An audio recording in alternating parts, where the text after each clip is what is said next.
Buenas tardes, mi nombre es Frank Marcano y yo les voy a estar hablando sobre los impuestos sobre la renta. Todo lo que son sus conceptos básicos y el fundamento.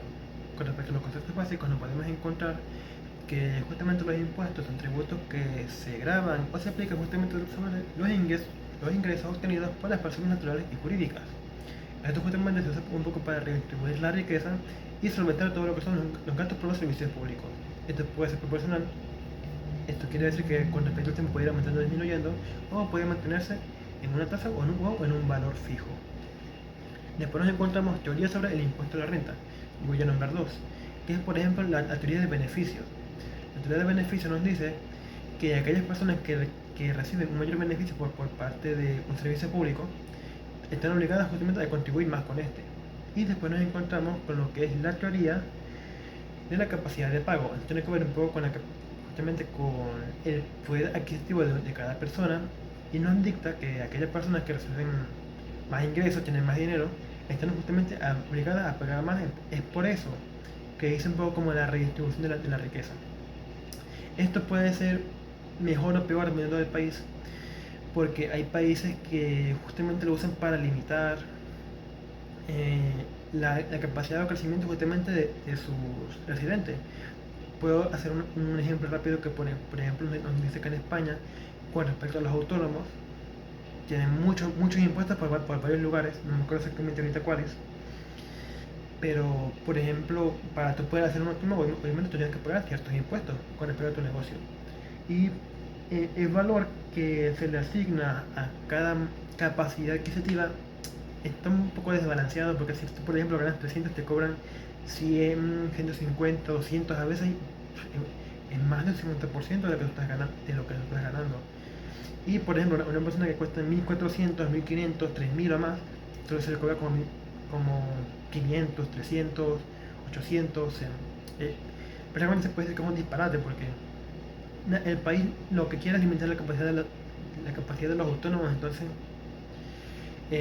está muy desequilibrado y debería cambiarse eso. Criterios de vinculación en el impuesto de la renta. Criterios de conexión subjetivos de personas naturales.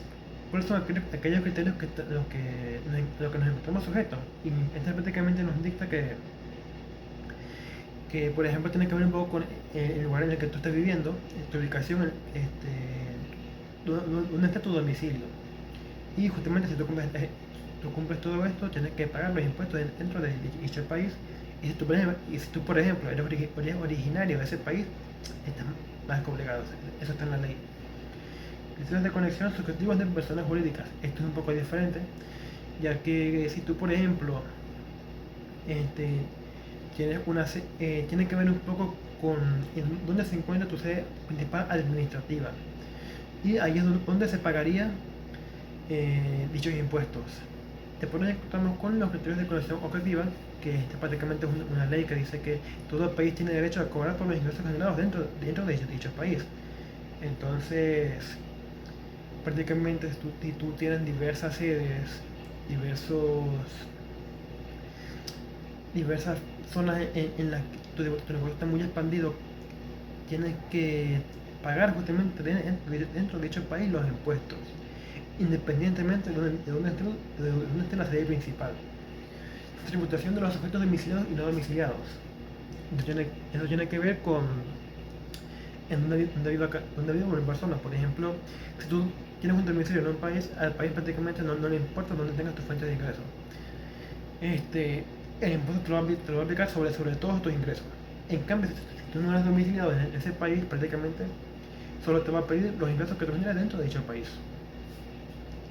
Renta según la legislación peruana.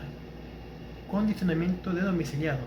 Para tú cumplir las condiciones de domiciliado en Perú, tú tienes que por ejemplo, vivir un tiempo en el país, tener tu domicilio ahí, o tener una fuente de ingresos en el territorio peruano. Después nos encontramos los sujetos a los impuestos, que son varios. Son las personas naturales, personas jurídicas, sucesión indivisa y sociedad conyugal. Con respecto a la sucesión indivisa, que es cuando una persona fallece y tiene una herencia, todos sus bienes, responsabilidades, obligaciones y derechos a ser transferidos a sus respectivos herederos, entonces tienen que pasar por unos impuestos y tienen que pagar, si por ejemplo es una casa, el heredero tiene que encargarse de pagar los impuestos de dicha casa. Sociedad conyugal. ¿Qué nos dice esta? La sociedad conyugal es prácticamente aquella parte encargada del patrimonio del matrimonio, que si tú por ejemplo inicias con un prenupcial, esto quiere decir que tú entras al matrimonio a través de bienes separados. Es decir, que si tú tenías un carro, una casa, antes de entrar en el matrimonio, si se termina, ese sigue siendo tuyo. Entonces, eh, la sociedad conyugal vela justamente eso, de que si tú, por ejemplo, iniciaste un matrimonio, incluso dentro del matrimonio, cada persona individualmente tiene que pagar los impuestos respectivos de tus respectivos bienes separados. Exoneraciones de personas naturales.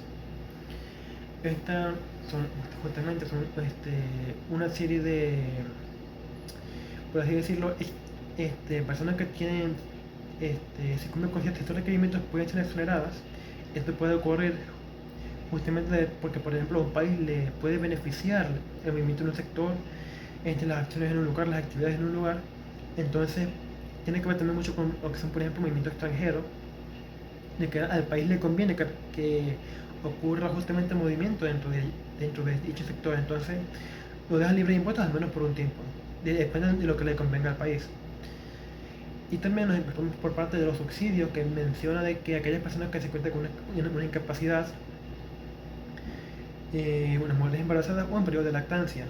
Y también están libres de impuestos aquellas personas que, por ejemplo, muestran los papeles de que recibieron un despido injustificado. Entonces esta persona se encuentra libre de impuestos, aunque sea, por ejemplo, ese mes hasta que consiga su siguiente trabajo. Categorías del impuesto a la renta de personas naturales. Tenemos 5 categorías. En la primera mencionan las rentas generadas por arrendamiento de viviendas. En la segunda encontramos las rentas sobre el capital, incluyendo intereses y dividendos. En la tercera nos encontramos las rentas empresariales. En la cuarta, la renta de trabajo independiente. Y en la quinta, renta de trabajo dependiente, de tus trabajadores.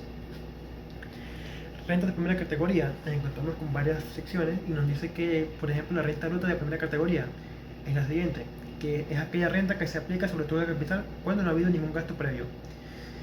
Esto puede ser usado, depende un poco del contrato que se tenga. Después nos encontramos con lo que es la renta neta de primera categoría y nos dice que es aquella renta que se realiza después de que el individuo hizo los gastos necesarios para su subsistencia y obtuvo su respectivo beneficio. Criterio de imputación de la renta neta de primera categoría. Este criterio determina el momento en el que considera necesario el devengado de dichos ingresos, que normalmente suele ser en el momento en el que se realiza el pago o en el que se devuelve el bien al arrendatario. Esto se puede también ver en el ejemplo que está en un documento que, por ejemplo, tenía una persona que tenía rentados dos locales. Entonces, tuvo uno por 12 meses con respecto al año fiscal y tuvo otro 8 meses nada más. Y tuvo justamente que mostrar que nada más tuvo esos 8 meses y que devolvió y no tuvo ningún beneficio los otros 4 meses después de haber devolvido el arrendamiento al propietario. Determinación del pago a cuenta de las rentas de primera categoría. Eso tiene que ver un poco en el momento con el que se realizan los pagos, que puede ser mensual o trimestral, depende un poco del acuerdo que se tenga. Después nos encontramos con la determinación anual del impuesto a renta de primera categoría, como dice, es anual y son todo con respecto a la renta neta, que hay que tenerse en cuenta. Ya con respecto a todos los pagos, con respecto a los impuestos de todo ese año. Y se ajustan los pagos a cuentas realizados durante dicho año. Después voy a mencionar un poco antes la renta de quinta categoría, ya que la de segunda categoría es un poco más larga. Con respecto a la renta de quinta categoría, tenemos lo que es deducción por donaciones, que son todas aquellas donaciones realizadas a todas aquellas sociedades sin fines de lucro que son verificadas por el Estado, que son verídicas, y no pueden, por ejemplo, superar cierto valor de ingreso, creo que decía, con respecto a más o menos un 10%, si no me acuerdo mal. Después nos encontramos lo que son las tasas del impuesto, esto es lo más básico. Hay que recordar que la quinta categoría tiene que ver con lo que son los trabajadores. Y tú para ser considerado un trabajador tienes que pasar por distintos requerimientos, que es por ejemplo tener un horario de entrada y salida con respecto al trabajo, que el empleador te dé todo el equipo necesario para tú poder trabajar y tener justamente un contrato laboral que te diga que tú estás trabajando. Entonces justamente sobre esto se realizaría, sobre ese pago se realizarían dichos impuestos. Esto es lo más básico, ocurre en todos los países. Por ejemplo, en Andorra ronda el 10% y en España, como mencioné anteriormente, es un 50%, si no me acuerdo mal. Pago y retenciones. Este dice que los empleadores están obligados a retener cierta cantidad de sus empleados, si no me acuerdo mal, era el 15% de los empleados justamente para que se cumplan estos impuestos. Y con respecto al año fiscal, es decir, al año. Determinación del impuesto a renta de quinta categoría. Al final del ejercicio fiscal, eso quiere decir que al final del año fiscal se determina todo lo que es el impuesto anual y se hacen todas las deducciones necesarias con respecto a lo que permite la ley, sumando todos los trabajo dependiente como trabajador y aplicando todas las deducciones, como dije anteriormente, permitidas por la ley. Después nos encontramos con las rentas de segunda categoría, que son todas aquellas aplicadas sobre capital, y donde son lo siguiente: renta bruta de la segunda categoría. Esto corresponde a todo lo que son, por ejemplo, acciones, regalías, derechos de autor y todo ese tipo de ingresos que sean similares. Renta de segunda categoría por ganancias de capital, por anegación de acciones y otros valores mobiliarios a los que se refiere el inciso A del artículo 2 de la ley Impuestos de la Renta, efectuadas dentro y fuera de la bolsa. Esto incluye todas las ganancias que ven realizadas por la venta de acciones y otros mobiliarios que sean para otros valores mobiliarios, si no me acuerdo mal, es de tanto en mercados organizados como fuera de estos. Renta neta por ganancias de capital, por agregación de acciones y otros valores. Estos son lo que se realiza después de ver el cómputo, o sea, después de calcular todos aquellos costos necesarios para realizar dicha compra de la acción y todo movimiento de capital necesario para realizarla. Costo computable en la ganancia de capital por agregación de acciones y otros valores mobiliarios. El costo computable incluye el precio de los gastos por la acción. Se me olvidó mencionar que en el anterior se menciona es por renta bruta, no por otro tipo de renta. Renta de fuente extranjera que te gusta como renta de segunda categoría. Esta es muy fácil, ya que como mencionamos y mencioné un poco después más a detalle que el país tiene derecho a cobrar por lo que ocurre dentro de este, y todo lo que ocurre fuera no le compete a menos que tú estés domiciliado en dicho país. Vamos con declaración y pago del impuesto a la anegación de bienes inmuebles, formas, condiciones, medios y plazos. Entonces, todo lo que son los procedimientos, condiciones y plazos para declarar el impuesto por la venta de inmuebles, que pues, podemos encontrar una diversa cantidad de pasos. Después nos encontramos con lo que es las rentas del trabajo y rentas de fuente extranjera. Características de las rentas de cuarta categoría. Esta simplemente menciona de que son dos secciones, si no me acuerdo mal, que dice que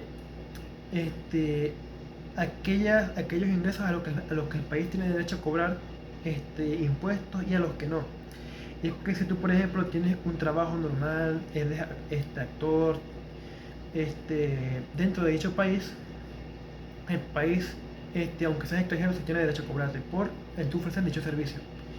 En cambio, si tú eres extranjero, si tú estás extranjero en un país, si tú tienes un trabajo extranjero en el país y recibes, por ejemplo, paga externa de dicho país, tienes que pagar es en ese país.